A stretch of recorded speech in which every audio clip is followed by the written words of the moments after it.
Welcome back to the news at 10. The Economic and Financial Crimes Commission today called the director in the Oyo State Civil Service, Mr. Yinka Fatoke, to the witness box to testify in the 4.7 billion naira money laundering charge against a former governor of the state, Rashidi Ladoja. The witness told the court that he was the executive secretary of the Bureau of Investment and Public-Private Partnership in Oyo State. And in 2007, when the alleged offences were committed, he was an acting director of investment promotion in the state's Ministry of Commerce. The witness testified that in March 2007, the state government decided to sell some of its shareholdings in about 7 banks, and a securities company was appointed portfolio manager. He further testified that the securities company proceeded to sell and remit funds from the sale of the shares in tranches, but only sold 4 out of 7, with proceeds totaling 4.4 billion and 118 million naira being the outstanding sum. The witness said the government, which succeeded Governor Ladoja, found the report of this state of accounts curious and subsequently commissioned an investigation. Justice Muhammad Idris adjourned the case until April the 12th and 13th for continuation of trial. The former Oyo State Governor Ladoja is being prosecuted alongside a former Commissioner for Finance in Oyo State, Wahid Akombi. They were rearraigned on December the 15th, 2016 on 8 counts before Justice Idris over money laundering charges and unlawful conversion of funds belonging to the Oyo State government. Federal lawmakers in the Senate and House of Representatives today suspended plenary to honor the senator representing Bauchi South, Senator Ali Wakili, who died on Saturday, March the 17th in Abuja. The House of Representatives held a valedictory session in his honor, while the Senate observed a minute of silence and planned to hold a valedictory session in his honor tomorrow. The Speaker of the House of Representatives, Yakubu Dogara, led members to pay tribute to the senator, describing him as a forthright man.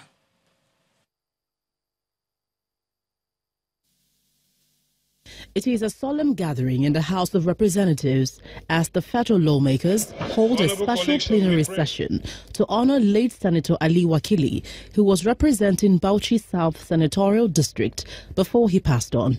My prayer, sir, is that we always stand up for a minute of silence.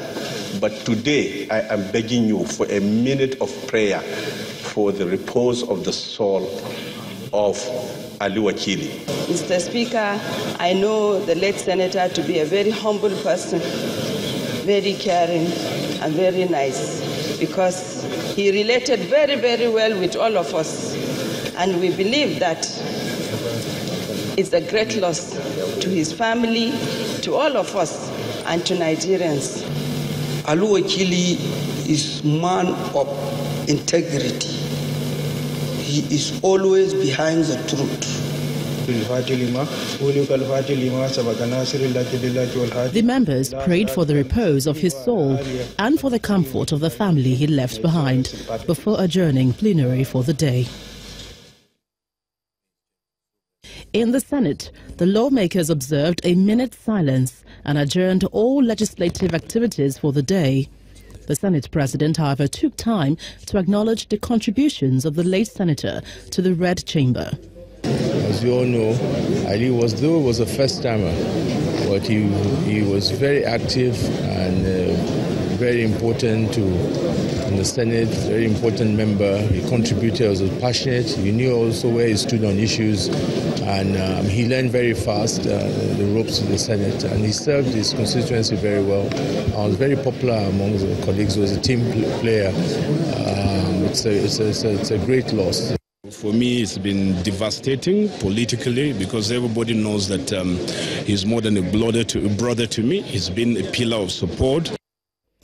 The late Senator Ali Wakili, who until his death represented Bauchi South Senatorial District, was the chairman of the Senate Committee on Poverty Alleviation and Social Welfare. The people of Ekiti State are being encouraged to exercise their voting rights and choose a candidate most capable of succeeding Governor Ayodele Fayose in the forthcoming governorship elections.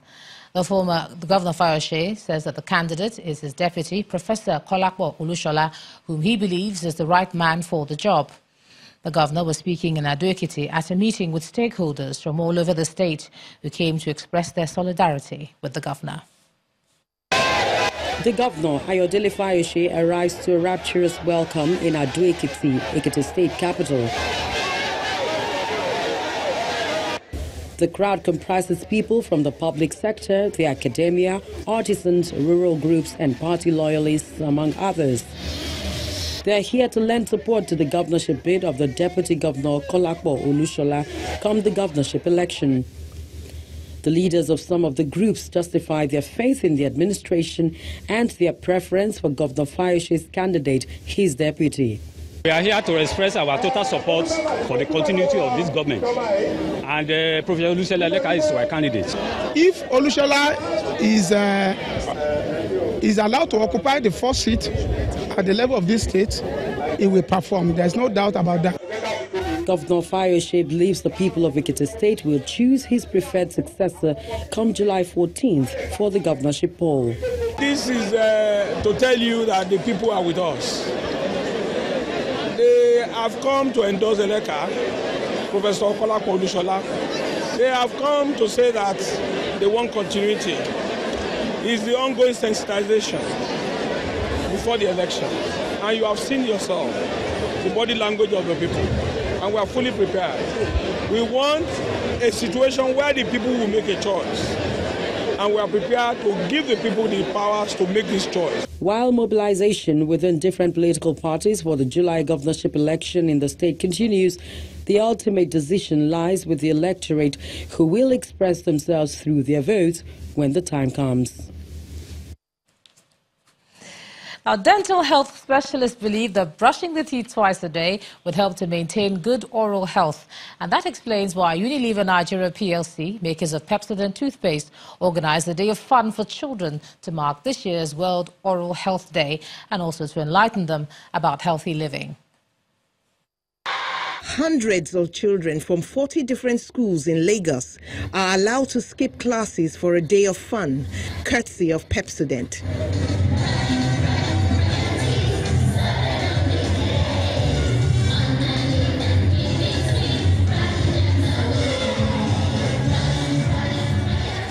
There's lots of fun and gifts to win, even for their teachers. While having fun, the children are taught some facts about oral health. This year, the theme of the World Oral Health Day is Say R, think mouth, think health. Now, it drives the importance of having a healthy mouth. Brushing day and night using fluoridated toothpaste or fluoride-containing toothpaste like Pepsodent. The importance of diet to maintain good oral hygiene. When I say diet, we're talking about consumption of wholesome food, like fresh fruits, vegetables, natural foods. Organizers and participants at this event feel it's been worthwhile teaching children over the years.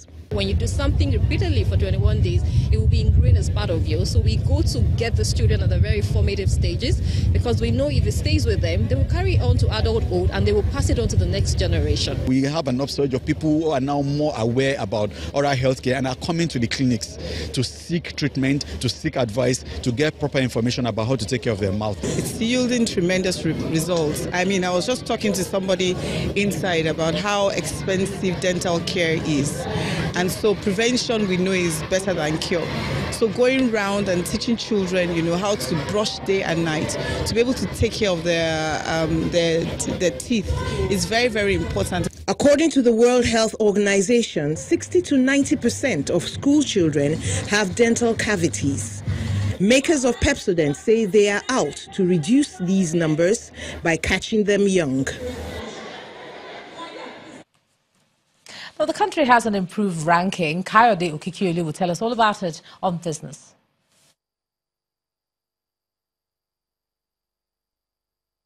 You first. First Bank.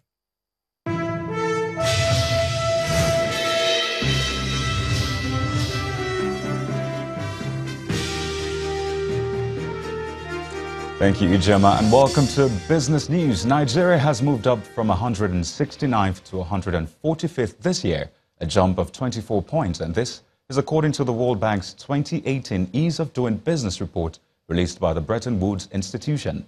The country was initially ranked 170th in the World Bank's 2016 Ease of Business report. The goals laid out in the Economic Recovery Growth Plan, the replacement of traditional means of registering a company with online processes, introduction of the visa on arrival option, airport infrastructure development, and the removal of baggage checkposts in the checking-in process were listed as factors that contributed to the improved ranking. The federal government says it has shared 1.9 trillion naira among states of the federation as support from the Paris Club refund.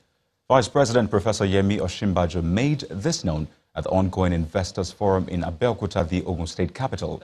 He says the Muhammadu Buhari government has continued to extend equal and unbiased support to states of the federation, regardless of their party affiliations.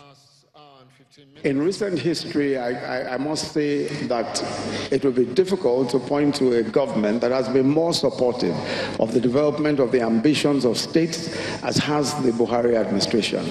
We've been especially attentive and responsive to their needs and wishes, and have treated the state governments, regardless of partisan affiliation, as partners and not minions. A significant so far in terms of support, including the Paris Club refunds, which of course the states were owed, we have spent so far 1.91 trillion naira on support to the various states of the Federation of Nigeria. Meanwhile, Ghana is set to name about 4 banks as lead advisors for a planned sale of up to $2.5 billion of Eurobonds by June. Reports say Standard Chartered Bank, JP Morgan, Bank of America and Citibank will advise on the bond sale, while Fidelity Bank and IC Securities are participating as local partners. The exporter of cocoa, gold and oil is seeking to raise the amount to pay off debt and finance its 2018 budget. Ghana is in its final year of a $918 million credit deal with the International Monetary Fund and aiming to reduce the budget deficit, inflation and the public debt, which hit 68% of GDP last year. In other news, as the most capitalized listed stock on the Nigerian Stock Exchange releases its full year 2017 earnings result, total value of equities declines further by 52 billion naira on more profit taken. Teniola Shobowale has the details.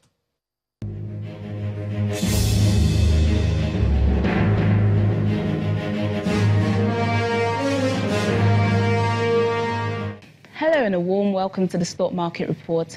Shares of Nigeria's largest company, Dangote Cement, remain unchanged on Tuesday as the industrial giant reports a lower earnings per share of 14.94 naira for 2017. On the same day, Unity Bank issued a formal statement denying reports that it has sealed a $1 billion investment commitment with US-based Milos Global Incorporated.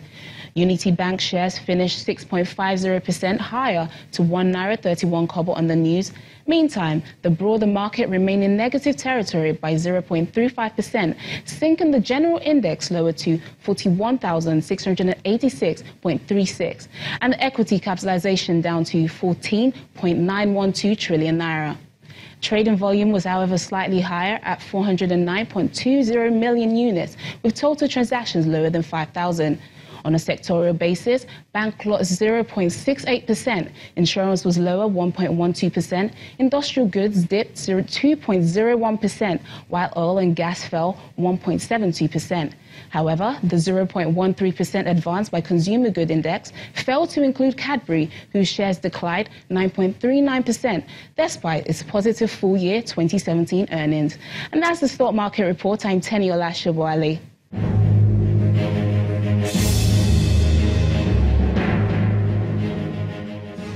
Thank you, Teniola. U.S. and European stock markets recovered some grounds at the close of today's trading session as the Federal Reserve kicks off a 2-day monetary policy meeting, with most traders and analysts expecting a rate hike. Now let's take a look at some of the closing figures for the day.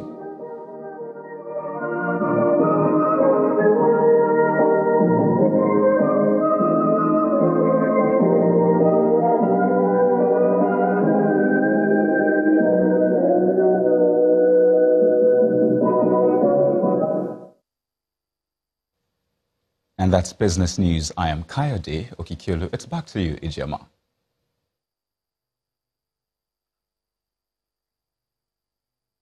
You first. First Bank. Thanks a lot, Kayode. Still ahead on the news at 10, Mikel Obi and Ogene Karu Etebo ruled out as Super Eagles begin training for Friday's pre-World Cup friendly against Poland. That's on sports.